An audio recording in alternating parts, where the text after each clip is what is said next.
இன்னைக்கு நம்ம பார்க்க போகிறது நம்ம ஒன் ஆஃப் தி சைட்ஸோட மார்க்கிங் பற்றி. நம்ம இந்த பிளாட்டில் வந்துட்டு ஃப்ரண்ட் அண்ட் பேக் 30 ஃபீட்டும் சைட் பை சைட் 40 ஃபீட்டும் இருக்குது. இருந்தாலுமே நம்மளோட டயகனல் வந்து மிஸ்மேட்ச் ஆகுது. ஸோ ஆப்வியஸ்லி கோர்ஸ் இருக்குன்றது தான் நம்ம அதுலேருந்து எடுத்துக்கலாம். ஸோ அதை நம்ம எப்படி மார்க்கிங் பண்ணலாம் அப்படின்றத நம்ம இங்கே பார்க்கலாம்.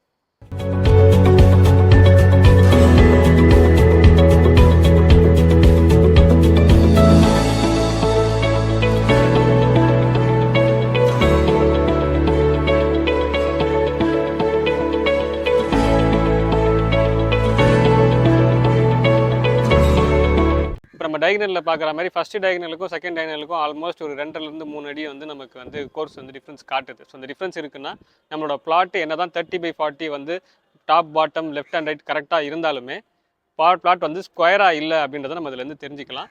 ஸோ நம்ம பிளாட்டை மெஷர் பண்ணியாச்சு. ஸோ பிளாட்லேருந்து இப்போ நம்ம வந்துட்டு பில்டிங் பவுண்டரியை வந்து செட் பண்ணோம். ஸோ நம்ம என்ன பண்ணுறோம்னா ரோடு ஸ்ட்ரெயிட்டாக வந்து பில்டிங் இருக்கணுன்றதால ரோட்லேருந்து நம்ம வந்து 6 இன்ச்சஸ் நம்ம வந்து வச்சுருக்கோம். நம்ம பிளாட் பவுண்டரியிலேருந்து 6 இன்ச்சஸ் தள்ளி வந்து நம்மளோட பில்டிங்கோட அவுட்ரு வந்து வரா மாதிரி நம்ம இந்த லைன் செட் பண்ணியிருக்கோம். இதிலிருந்து நம்ம ரைட் ஆங்கிள் 3-4-5 மெத்தட் வச்சு நம்ம வந்துட்டு இந்த பவுண்டரி லைனை செட் பண்ணி வச்சுருக்கோம். பில்டிங்கோட அவுட்ரு வந்து நம்ம இங்கே எடுத்திருக்கோம். நம்ம இந்த பவுண்டரியிலேருந்து 4 ஃபீட் வச்சு நம்ம திருப்பி இருக்கோம். 3-4-5 மெத்தட் எப்படி நம்ம பார்க்கலான்றதை நம்ம பார்ப்போம். ஸோ இதுலேருந்து வந்து பார்த்தீங்க அப்படின்னா நம்ம இன்டர்செக்ஷன் ஆகிற அந்த பாயிண்ட்டை 0ன்னு வச்சுக்க போகிறோம். ஸோ 0லேருந்து லாங்கர் சைடில் 4ம் ஷார்ட்டர் சைடில் 3ம் வச்சிங்க அப்படின்னா ஸோ அதோட கிராஸ் வந்துட்டு நமக்கு 5 கிடைக்கணும். ஸோ இது வந்து ஃபீட்லேயா இருக்கலாம் இல்லை மீட்டராக இருக்கலாம். நம்ம இங்கே என்ன பண்ண போகிறோம்னா ஃபீட்டில் எடுக்க போகிறோம். வேறஸ் வந்து 3-4-5 வச்சானா சின்ன ஏரியாவுக்கு அது சூட்டபுளாக இருக்கும். இது வந்து பெரிய ஏரியான்றதால நம்ம 3x3 பண்ண போகிறோம், 4x3 பண்ண போகிறோம். ஸோ 5x3 கிடைக்கணும். ஃபார் எக்ஸாம்பிள் இங்கே வந்து லென்த்தர் சைடு வந்து இதுதான் ஃப்ரண்ட் டு பேக்கு.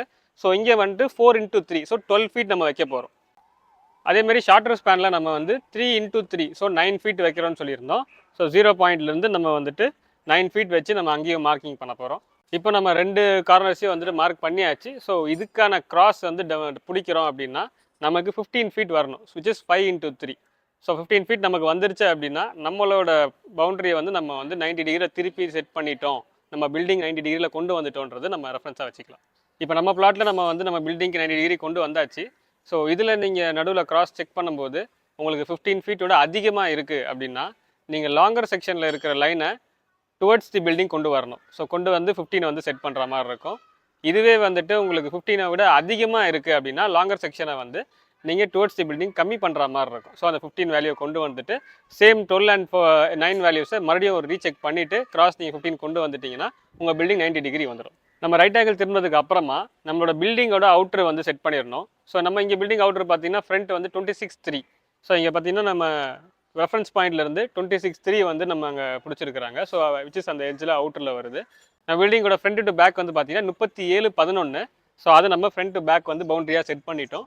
செட் பண்ணிவிட்டு நம்ம இந்த எல் நம்ம எப்படி வந்து நூல் கட்டினோமோ சேம் அந்த எல்லும் நூல் கட்டிட்டோம் அப்படின்னா நம்மளோட பில்டிங்கோட அவுட்ரு வந்து நமக்கு கிடச்சிரும். இதுக்கப்புறம் நம்ம பில்டிங்க்கு டயகனல் கிராஸ் செக் பண்ணோம், 2 டயகனல் வேல்யூ சேமாக வந்துருச்சு அப்படின்னா நமக்கு நம்மளோட ரைட் ஆங்கிள் கரெக்டாக கிடச்சிருச்சு அப்படின்றத நம்ம வந்து கிராஸ் செக் பண்ணிக்கலாம். இங்கே நம்மளோட பிளாட் வந்து கோர்ஸாக இருக்கிறதால என்ன ஆகுது அப்படின்னா நம்ம ரைட் ஆங்கிள் திருப்பும்போது நமக்கு ஃப்ரண்ட் போர்ஷனில் நமக்கு வந்து ஆல்மோஸ்ட் உங்களுக்கு 45 இன்ச்சஸ் வந்துட்டு செட்பேக் கிடைக்குது. வேறஸ் நமக்கு பின்னாடி போக போக அந்த செட்பேக் குறைஞ்சு ஆல்மோஸ்ட் ஒரு 14.5 இன்ச்சஸ் தான் வந்து நமக்கு வந்து கிடைக்கிற மாதிரி இருக்குது செட்பேக்.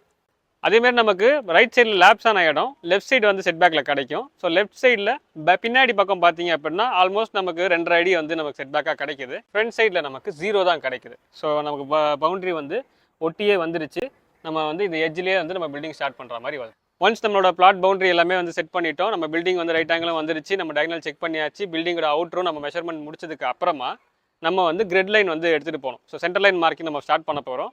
ஸோ நம்மளோட ஸ்டார்டிங் செக்ஷன்லேருந்து ஃபர்ஸ்ட் கிரிட் லைன் எங்கே வருது அப்படின்றத நம்ம பார்த்துட்டு ஆஃப்செட் மெத்தடில் நம்ம எடுத்துகிட்டு போகிறோம். ஸோ வந்து ஃப்ரண்ட் என்ட்ரன்ஸ்லேருந்து நம்ம சேம் 13 ஃபீட் 1 இன்ச்சஸ் இங்கே வச்சுருக்கோம்.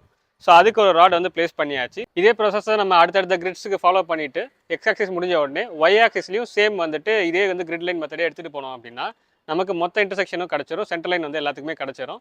ஸோ அந்த சென்டர் லைன் முடிச்சதுக்கு அப்புறமா காலம் எந்தெந்த சென்டர் இன்டர்செக்ஷனில் வருதோ அங்கே நம்ம வந்துட்டு ஒரு பெக் வந்து மார்க் பண்ணிடுவோம். நம்ம ஃபூட்டிங் மார்க் பண்ணும்போது ஸோ என்ன சைஸ் இருக்கோ அதை விட ஒரு 3 இன்ச்சஸ் எக்ஸ்ட்ராவாக நம்ம வந்துட்டு எக்ஸ்குவேஷன் பண்ணிட்டோம் அப்படின்னா கீழே வந்துட்டு போகும்போது டெப்த்து போகும்போது நமக்கு வந்து சைஸ் வேரியேஷன் ஆகாமல் நம்ம வந்து அதை அவாய்ட் பண்ணிக்கலாம். ஏதாச்சும் வேரியேஷன் இருந்தாலுமே அந்த 3 இன்ச்சஸ் பஃபரில் வந்து அட்ஜஸ்ட் ஆகிடும். ஸோ நமக்கு தேவைப்படுற ஃபூட்டிங் சைஸ் வந்து கீழே நம்ம அச்சீவ் பண்ண முடியும். இந்த ஸ்ட்ரக்சர் படி நமக்கு மொத்தம் 15 காலம் கொடுத்துருக்காங்க. ஸோ அதில் 9 காலம்ஸுக்கு வந்துட்டு ஐசோலேட்டட் ஃபுட்டிங்காக கொடுத்துருக்காங்க. ஸோ அதை நம்ம இங்கே மார்க் பண்ணியிருக்கோம், தனித்தனியாக மார்க் பண்ணியாச்சு. ஸோ அது போக மிச்சம் 6 காலம் வந்துட்டு கம்பைண்டாக கொடுத்துருக்காங்க. 2 காலமை கம்பைன் பண்ணி ஒரு ஃபுட்டிங்காக கொடுத்துருக்காங்க.